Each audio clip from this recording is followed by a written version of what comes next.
여러분 우리가 신앙의 길을 걸어가다 보면 때로는 굉장히 외롭다고 느껴질 때가 있습니다.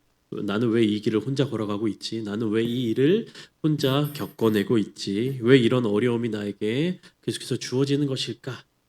굉장히 세상 속에서 고독함을 느끼는 것 같고 나 혼자인 것만 같고 이 길을 걸어가는 데 있어서 누구도 내 마음을 몰라주는 것 같은 그런 때가 있습니다.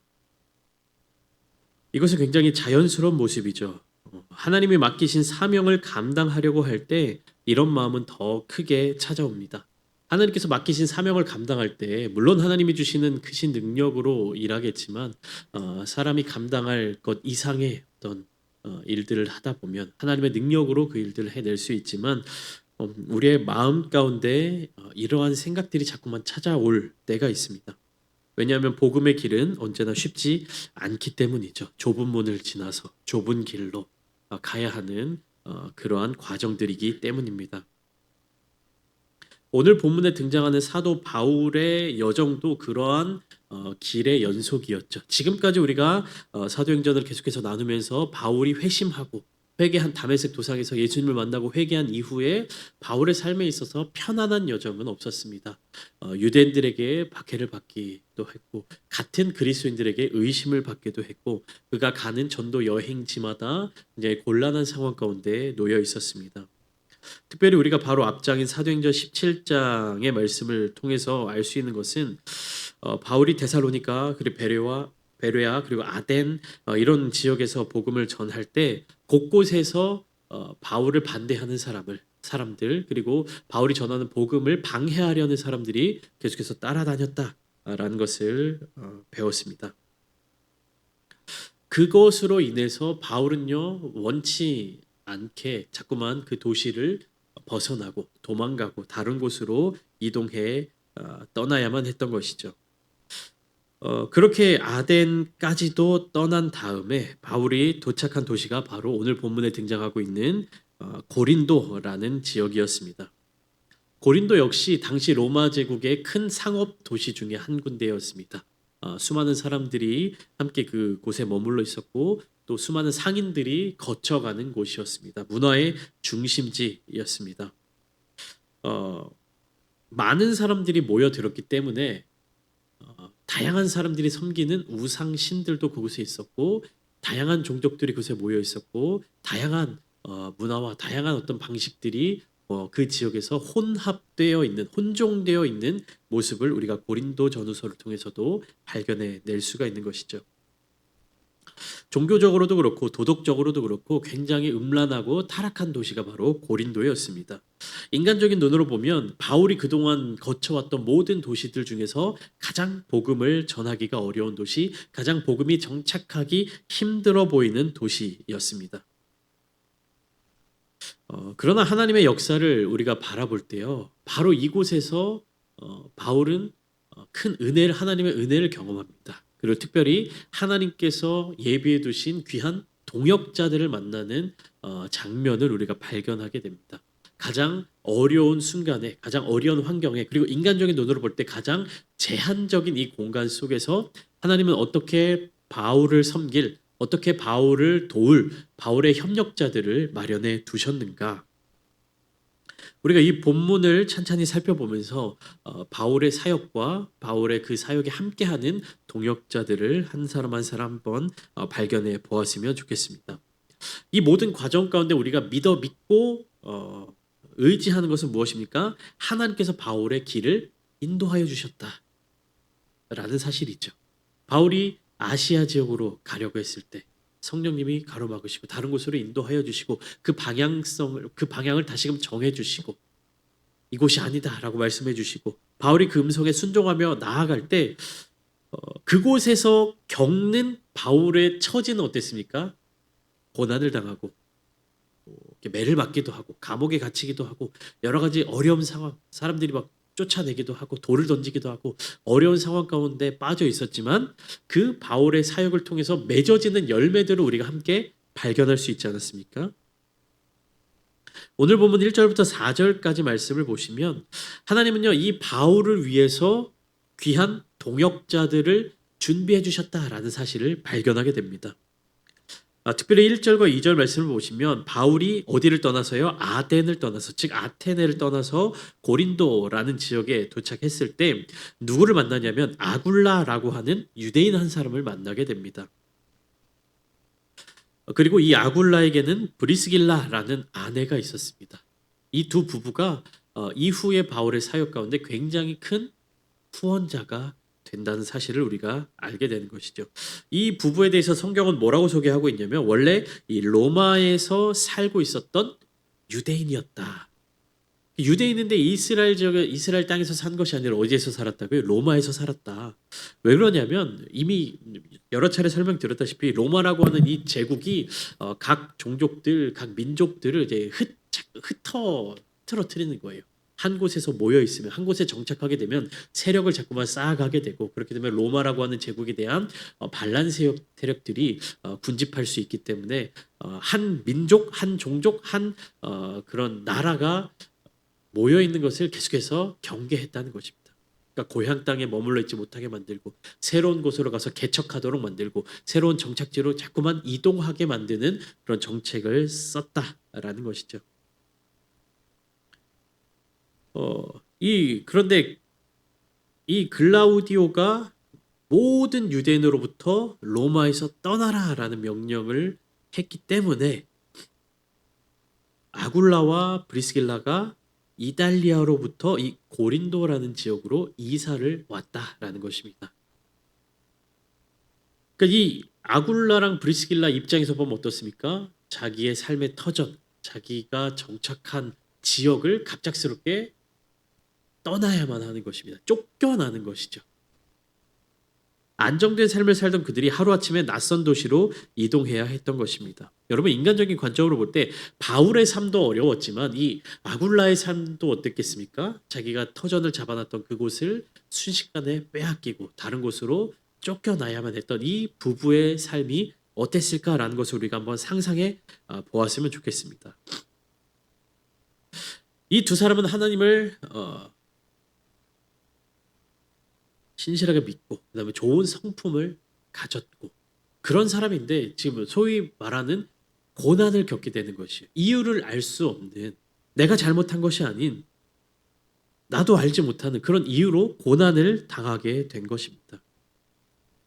그러나 하나님은요 바로 그러한 사건들을 통해서 이 아굴라와 브리스길라 부부를 누구와 만나게 하신 겁니까? 바울과 만나게 하셨습니다.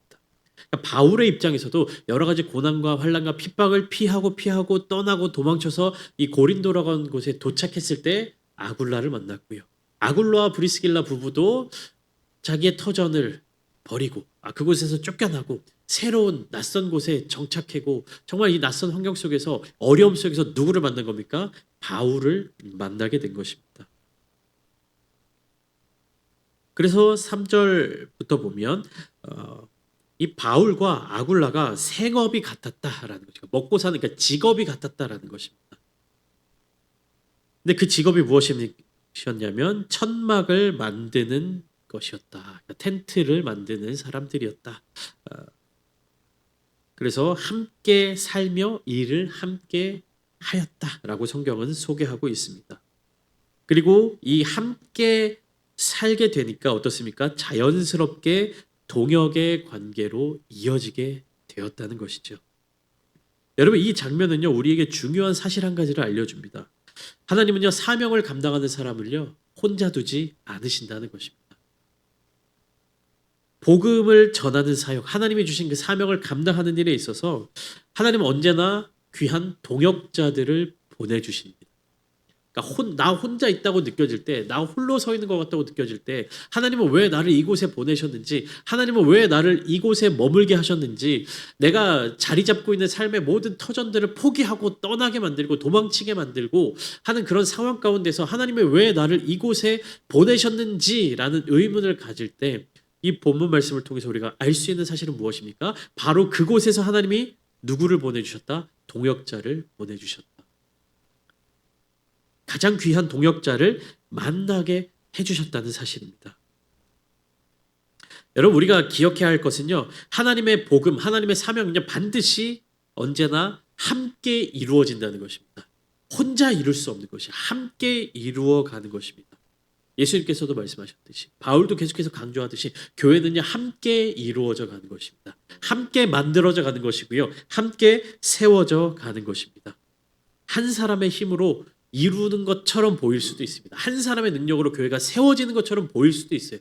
대단한 설교자, 대단히 뛰어난 능력을 가지신 목사님들 그 한 사람의 능력으로 교회가 세워지는 것처럼 보일 때도 있습니다. 그러나 어떻습니까?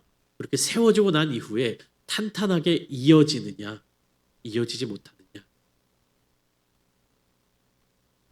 최근에도 굉장히 큰 교회에서 사역하시는 목사님의 어떤 논란이 계속해서 일어나고 있죠. 30년 가까운 시간 동안 그 교회 안에서 굉장히 목회를 잘 하셨던 분인데 겉으로 우리가 인간적인 눈으로 볼 때 굉장히 교회를 잘 부흥시키셨던 분들인데 그 목사님들이 교회 내에서 갖게 되는 이런 여러 가지 논란들, 여러 가지 문제들, 은퇴한 원로 목사님의 어떤 발언 혹은 담임 목사님의 어떤 행실 이런 것들이 우리가 뉴스를 통해서 보게 될 때 얼마나 가슴 아픈 일들이 많이 생겨납니까? 그 교회가 그렇게 부흥되는 데 있어서 그 한 사람 한 사람 그 목사님의 능력 혹은 영향력이 굉장히 컸다라는 사실을 우리가 부인할 수 없지만 그 한 사람이 무너지게 될 때 교회가 얼마나 큰 어려움을 겪게 되는 것입니까? 그렇게 교회는요 어떤 한 사람의 능력으로 세워지는 곳이 아닙니다. 예수 그리스도를 따르는 자들, 주님 안에서 하나 되는 자들, 거룩한 성도들 한 사람 한 사람이 각자의 자리 가운데 그 역할을 감당할 때 교회는 바르게 세워질 수 있는 것입니다.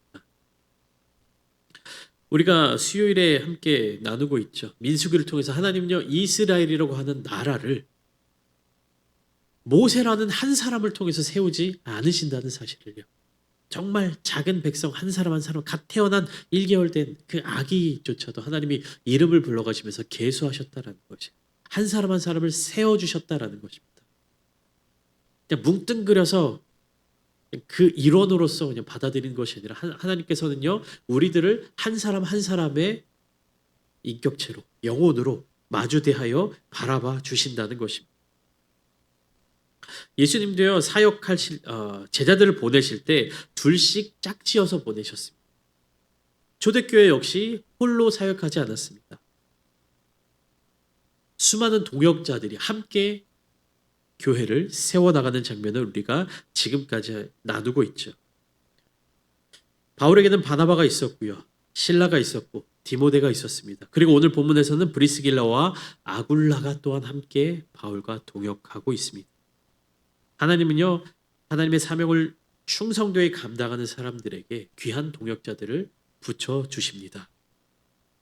여기서 우리는 한 걸음 더 생각해 볼 필요가 있습니다. 우리는 보통요 바울의 입장에서 이 장면을 바라봅니다. 바울이 이곳을 떠나서 이 아덴을 떠나서 고린도에 이르렀을 때 아굴라를 만났다. 그 안에 브리스길라를 만났다. 특별한 인연을 만났다라는 것을 생각하죠. 하나님께서 바울에게 귀한 동역자를 붙여주셨다라고 우리는 생각합니다. 그것도 분명한 사실이죠. 그러나 이 장면을요 우리는요 브리스길라와 아굴라와 브리스길라 부부의 입장에서 바라보면요 또 다른 이야기가 보입니다. 우리는 보통 바울의 입장보다는 평신도의 입장, 성도의 입장에서 바라보는 게 더 편안하잖아요. 아까 말씀드렸다시피 이 아굴라와 브리스길라 부부는 로마에서 안정된 삶을 살고 있었는데 황제의 갑작스러운 명령으로 그것을 떠날 수밖에 없었습니다. 삶의 터전을 정리하고 낯선 곳으로 이동해야 했습니다. 인간적으로 보면 큰 고난이었고 예상치 못했던 변화였던 것이죠. 그러나 바로 그 사건을 통해서 이 두 부부는요 바울을 만나게 되는 것이에요. 그곳이 어디입니까? 고린도 지역입니다. 그리고 그 만남은 단순한 만남으로 그친 것이 아니라 복음 사역을 함께 감당하는 귀한 동역의 시작이 되었다.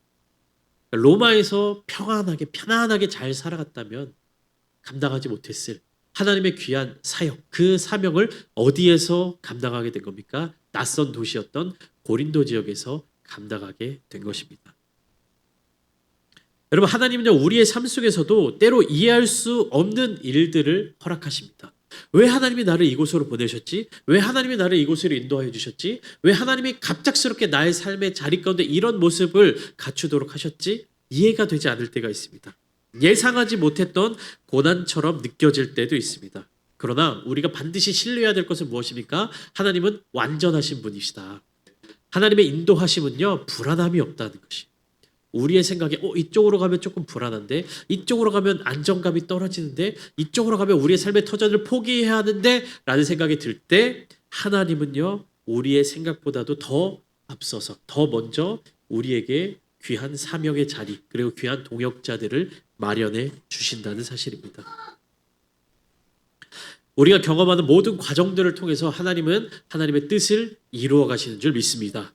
저와 여러분들의 삶을 통하여서 매일매일의 삶의 자리를 통하여서 하나님께서는요 그 하나님의 계획과 뜻을 함께 이루어 가시는 줄 믿습니다. 여러분들도 여러분들의 삶의 터전 가운데 하나님이 맡겨주신 귀한 복음 사역에 동참하고 계신다는 사실을 잊지 마시기를 축복합니다. 우리는 그런 중요한 사람들이에요, 여러분. 하나님께서 인정해 주시는 중요한 사명자들입니다. 세상에서는 인정받지 못한다 할지라도, 세상 사람들은 나를 인정하지 못한다 할지라도, 세상에 어떤 지위는 내가 갖지 못하고 있다 할지라도, 세상에서 내가 누리는 것은 없다 할지라도, 세상에서 높은 자리는 내가 차지하지 못하고 있을지라도 어떻습니까? 하나님께서는 저와 여러분을 기억하고 계신다. 하나님께서는 저와 여러분들과 함께 일하고자 하신다. 하나님은 저와 여러분들을 인도하여 주시고 기다려 주시고 우리와 늘 함께 하신다는 사실을 믿으시기를 축복합니다. 바울의 입장에서는 그 하나님이 주신 사명을 함께 감당하는 동역자를 만나게 되는 귀한 사건이었고, 브리스길라와 아굴라 이 두 부부에게도 마찬가지로 삶의 어려운 환경 속에서 바울이라는 한 사람을 만나서 귀한 사명을 함께 감당하는 기회가 되었던 것이에요.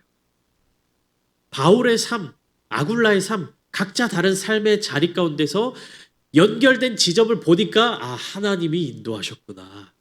바울은 이러한 삶의 모습을 통해서 이렇게 돌아가서 이 지점에, 고린도의 지점에 왔고, 아굴라와 브리스길라 부부도 이렇게 돌아가면서 고린도라고 하는 이 지점에 도착했을 때, 그때 그 장소, 그 시기에 하나님이 딱 만나게 하셨을 때 무엇이 일어나는 겁니까? 동역의 역사가 일어나게 된 것입니다. 여러분, 우리가 이 아름다운 창대교회에서 만나게 된 것, 이 시기에, 이 시간에, 이 장소에 만나게 된 것, 누가 인도하신 것입니까? 하나님이 인도해 주신 것입니다. 여러분, 하나님께서 우리를 통해서요 크신 역사를 이루어 가시는 거예요. 이것을 믿고 붙드셔야 합니다. 하나님을 신뢰하는 자들, 하나님을 신뢰하는 교회, 하나님을 사랑하는 이 거룩한 우리들이 함께 모일 때 하나님의 뜻이 우리 교회를 통해서 이루어져 가는 것입니다. 사람의 뜻이 이루어지는 것이 아닙니다. 하나님의 뜻이 이루어지는 것입니다.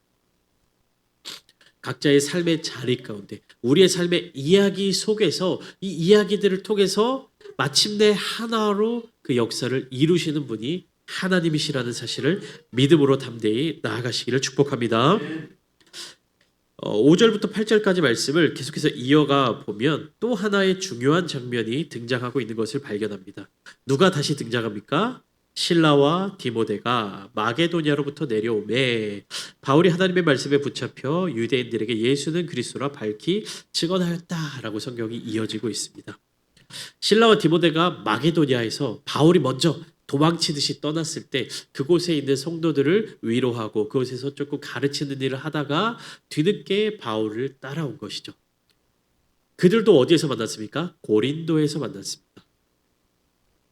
가장 우상숭배가 만연해 있던, 가장 복음 전하기 어려운 환경, 가장 하나님의 일을 하기 힘든 것 같은 그곳에서 믿음의 동역자들이 다시금 만나게 되었다. 그곳에서 여전히 바울은요 하나님의 말씀을 전하고 하나님의 말씀을 붙들고 살아가고 있었습니다. 하지만 예상했던 것처럼 유대인들의 반응은 좋지 않았죠. 유대인들은 바울을 대적하고 비방하고 있었습니다. 그때 바울은 회당을 떠나서 유대인들을 떠나서 이제는 이방인들을 향하여서 다시금 복음을 전하기 시작합니다. 그리고 그는 누구를 만나냐? 디도 유스도라는 사람의 집으로 가게 되었습니다. 7절 말씀을 보면 이 디도 유스도라고 하는 사람은 회당 옆에 집이 있었다 라고 기록하고 있습니다. 회당은 누가 모이는 곳이었습니까? 유대인들이 모이는 곳이었어요. 바울은요 늘 어느 도시로 가든지 그 회당으로 들어가서 말씀을 전하고 예수 그리스도를 증거하는 삶을 살았다는 것이에요. 근데 그 회당에서 유대인들이 예수를 거절할 때 누가 예수 그리스도를 받아들인 겁니까? 회당 옆에 살고 있던 디도 유스도가 예수 그리스도를 영접하게 되었다는 것입니다. 유대인들은 복음을 거절했지만 하나님은 그 옆에 있는 디도 유스도에게 복음이 전해질 수 있도록 인도해 주셨다. 그리고 놀라운 일이 또 이어지죠. 회당장이었던 그리스보가 온 지방과 더불어 주를 믿으며 수많은 고린도 사람도 듣고 믿어 세례를 받게 되었습니다. 가장 복음 전하기 어려워 보이던 그 고린도 지역에서 한 사람 한 사람 동역자들이 세워지고 한 사람 한 사람 복음을 받아들인 사람들이 생겨나고 하나님의 역사가 멈추지 않고 이어져 가는 이 모습을 우리가 발견하게 되는 것이죠. 하나님은 언제나 닫힌 문 옆에 새로운 문을 준비하십니다. 인간적인 시선으로 볼 때 닫혀져 있는 문 같지만 하나님이 여시면 열리는 줄 믿습니다. 그리고 하나님께서는요, 우리에게 그 천국 열쇠를 주셨습니다. 기도의 능력을 주셨고요. 기도의 시간을 주셨고요. 기도의 방법을 알려주셨고요. 기도하면 하나님이 응답하여 주신다라는 기도의 방법까지도 우리에게 알려주셨습니다. 하늘의 문을 여는, 이 땅의 문을 여는 그 열쇠를 주신 우리가 기도를 포기해서야 되겠습니까? 복음을 전하는 일에 가장 앞장서는 이 귀한 사명을 감당하는 자들이 어디에서 힘을 얻어야 하는 것입니까? 기도에서 힘을 얻어야 하는 것입니다. 닫혀진 문이 열리도록 만드는 그 능력을 우리가 붙들고 나아가야 할 줄 믿습니다. 마지막으로 9절부터 11절까지 말씀을 보시면 두려움 속에서 사명을 계속 감당할 수 있도록 해주시는 하나님의 은혜가 나타나고 있습니다. 환상 가운데 예수님께서 바울에게 직접 이렇게 말씀하시는 것을 우리가 발견할 수 있습니다. 9절과 10절 말씀 우리 한 목소리로 함께 읽어보겠습니다. 시작. 밤에 주께서 환상 가운데 바울에게 말씀하시되 두려워하지 말며 침묵하지 말고 말하라. 내가 너와 함께 있음에 어떤 사람도 너를 대적하여 해롭게 할 자가 없을 것이니 이는 이 성중에 내 백성이 많음이라 하시더라. 아멘. 이 말씀 속에서 우리는 바울의 마음을 헤아려 볼 수 있습니다. 겉으로 보기에는 담대하게 복음을 전하는 사도로서의 모습을 갖고 있었지만 바울의 마음 속에도 두려움이 있었다는 거예요. 그래서 하나님은 먼저 말씀하셨습니다. 두려워하지 말아라. 여러분 성경 속에서 하나님은요, 하나님의 일을 맡기기 위해서 사람들을 부르실 때 항상 이렇게 부르신, 두려워하지 말라. 놀라지 말라. 내가 너와 함께함. 내가 너의 하나님이 됨이라. 두려워하지 말라는 메시지를 함께 우리에게 주셨다는 겁니다. 여러분 두려움이 찾아오면 사람은요 아무것도 하지 못하게 됩니다. 침묵하게 되고 움직일 수 없게 됩니다. 그러나 하나님은요 바울에게 멈추지 말라고 말씀하십니다. 그것을 위해서 하나님이 두려움을 거두어 가신 거예요. 무엇으로 말미암아? 내가 너와 함께 있습니다. 여러분 이 말씀이 저와 여러분들에게 큰 은혜로 다가올 줄 믿습니다. 하나님이 우리와 함께 하신다. 하나님이 너와 함께 하신다. 이것이 믿음의 사람에게 가장 중요한 약속입니다. 하나님이 나와 함께 해주신다는 약속. 그리고 그 증거로서 하나님께서 말씀을 주시고요. 은혜를 주시고요. 귀한 동역자들을 우리에게 붙여주시는 것입니다. 나의 힘만으로 할 수 없음을 매일매일의 삶의 자리 가운데서 깨달을 때 주저앉도록 내버려 두시는 것이 아니라 하나님이 친히 찾아와 주시고 귀한 사람들을 우리 가운데 우리 곁에 붙여주시고 함께 기도할 수 있도록 해주시고 중보기도의 은혜를 알려주시고 서로가 서로를 섬길 수 있도록 해주시고 그래서 하나 되는 몸된 교회 공동체를 세우도록 만들어주시는 것입니다. 여러분 사람들이 볼 때 고린도는요 복음이 전해질 수 없는 곳이었습니다. 그러나 하나님은 분명히 말씀하시죠. 이는 이 성중에 내 백성이 많음이라. 하나님은 알고 계십니다. 하나님은 일하고 계십니다. 하나님은 자기의 사람을 부르고 계십니다. 저와 여러분들도 하나님께 속한 하나님의 백성으로서의 거룩한 삶을 살아내야 할 줄 믿습니다. 하나님은 사명을 감당하는 사람들에게 하나님의 말씀에 순종하는 자들에게 귀한 동역자들을 붙여주십니다. 또한 하나님은 닫힌 문 옆에 새로운 길을 열어주십니다. 그리고 하나님은 두려움 속에서도 내가 너와 함께 있다라고 말씀해 주십니다. 사도 바울은 혼자가 아니었습니다. 가장 힘들고 어려운 그 절박한 순간 가운데 아굴라를 만나게 되었고 브리스길라를 만나게 되었고 실라와 디모데가 합류하게 되었습니다. 무엇보다도 이러한 사람들, 이러한 동역자보다도 더 먼저 하나님께서 바울과 함께 해주셨습니다. 하나님은 단 한순간도 바울을 떠나신 적이 없으십니다.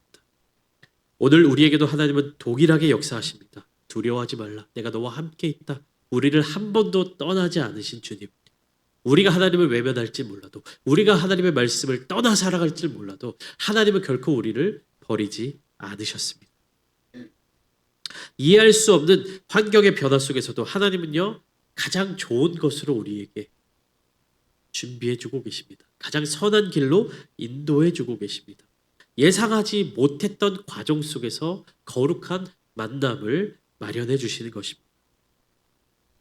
사랑하는 성도 여러분, 그렇기 때문에 우리는 환경으로 말미암아 낙심하지 않을 수 있는 것입니다. 상황으로 말미암아 두려워하지 않을 수 있습니다. 하나님은 실수하지 않으시는 분이십니다. 하나님께서 함께 하시는 사람의 삶은 결코 헛되지 않은 줄 믿습니다. 하나님이 준비하신 동역자와 함께 하나님이 열어주신 길을 따라 걸어갈 때 우리의 삶 속에서도 하나님의 놀라운 역사가 계속해서 이루어지게 될 줄 믿습니다. 이 말씀들 통해서 바울이요 1년 6개월을 그 고린도에 머물면서 하나님의 말씀을 가르치는 귀한 역사가 일어날 줄 믿습니다. 우리 교회 가운데에도 여러분들의 가정 가운데에도 하나님의 역사하심, 하나님의 동행하심, 하나님의 인도하심을 통하여서 말씀으로 변화되고 말씀으로 은혜가 충만하며 말씀으로 우리의 삶이 가득 차서 기쁨과 감사와 하나님을 향한 찬양이 넘쳐나는 거룩한 삶을 누리시기를 예수님의 이름으로 축원합니다.